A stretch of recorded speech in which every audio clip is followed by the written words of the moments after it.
Salam profit trader Indonesia. Berjumpa lagi dengan kita Crypto Family. Teman-teman, hari ini saya akan membahas mengenai mekanisme transaksi multilateral. Hari ini kita akan mengetahui bagaimana alur perdagangan multilateral. Sebelumnya saya mau disclaimer dulu bahwa informasi yang saya berikan bukanlah rekomendasi teman-teman untuk melakukan buy atau sell. Keputusan buy atau sell teman-teman maupun hasil dari transaksi teman-teman adalah tanggung jawab teman-teman sendiri. Kita di sini melihat bagaimana mekanisme transaksi yang terjadi di dalam perdagangan multilateral. Mengapa saya angkat mekanisme transaksi multilateral? Karena kita sekarang sudah bisa melakukan transaksi mikro di broker lokal yang terregulasi dengan Bapepti. Paling tidak kita mengetahui bagaimana sih mekanisme transaksi yang terjadi di dalam perdagangan kita di multilateral. Seperti apa? Jadi begini teman-teman, sini kita ketahui ada beberapa entitas yang ikut dalam mempengaruhi transaksi multilateral kita. Pertama nasabah itu trader, ya. Kemudian pialang berjangka, ini broker. Kemudian ada ICDX sendiri, sistem ICDX. Kemudian ada pedagang berjangka. Kemudian ada Bapepti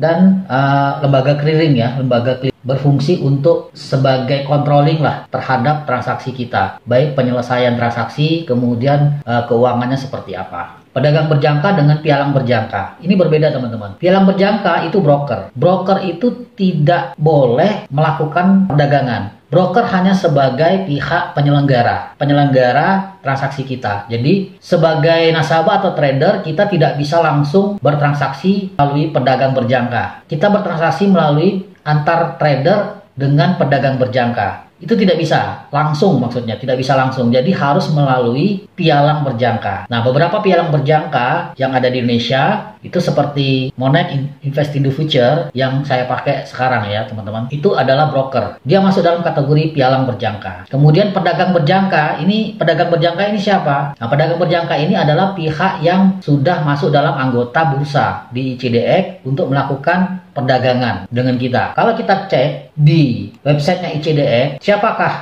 penyelenggara SPA itu? SPA itu sistem pedagang alternatif, ya, atau yang menjadi pedagang di dalam mekanisme transaksi multilateral, yakni Adikarya Cipta Persada dan Pak Finansial Utama. Kemudian ada beberapa juga di sini, Real Time Forex Indonesia, Surya Anugrah, Sejahtera Membangun Negeri. Ini adalah para penyelenggara SPA. Kita bertransaksi dengan pihak ini teman-teman. Kalau tidak salah, Monex itu sebagai penyelenggara untuk transaksi, ya, sebagai broker atau penyelenggara transaksi kita, sebagai pihak pedagang berjangka, yakni di Real Time Forex Indonesia, PT Real Time Forex Indonesia. Jadi kita tidak bertransaksi dengan brokernya, tapi kita bertransaksi dengan penyelenggara SPA-nya atau pedagang berjangkanya. Dalam konteks ini, ya, jadi kita sebagai trader bertransaksi dengan pedagang berjangka di dalam bursa. Jadi harus menjadi anggota bursa dulu pedagang berjangka. Begitu juga pialang berjangkanya menjadi anggota bursa. Bursa yang di sini untuk multilateral itu adalah bursa ICDX, pasar atau bursanya. Tetap dibantu dengan lembaga clearing house, ya,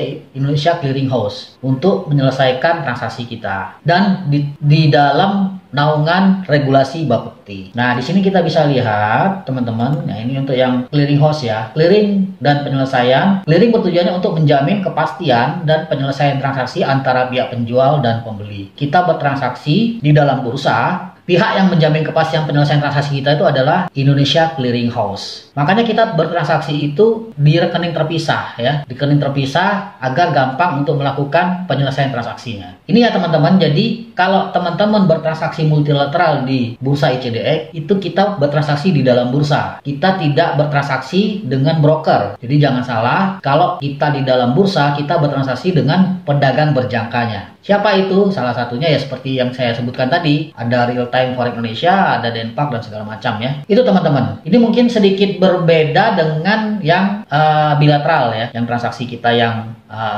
transaksi yang biasanya teman-teman gunakan seperti di broker luar, ya, itu rata-rata yang bilateral. Ini kalau yang ini multilateral, kita langsung bertransaksi dengan pedagang berjangkanya. Oke teman-teman, saya pikir informasi ini bisa berguna buat teman-teman. Saya harapkan teman-teman tradingannya juga lebih terarah, kemudian bisa profitable. Jangan lupa subscribe, like, and comment. Dan bagi teman-teman yang ingin bertransaksi di akun mikro multilateral di broker lokal dan regulasi Bapepti, di Monex Invest in the Future, teman-teman bisa klik link yang ada di deskripsi. Tanya-tanya dulu boleh, ataupun mau coba demonya dulu silahkan. Mohon maaf kalau ada kekurangan, saya doakan teman-teman tetap profit dan selalu profit konsisten. Thank you.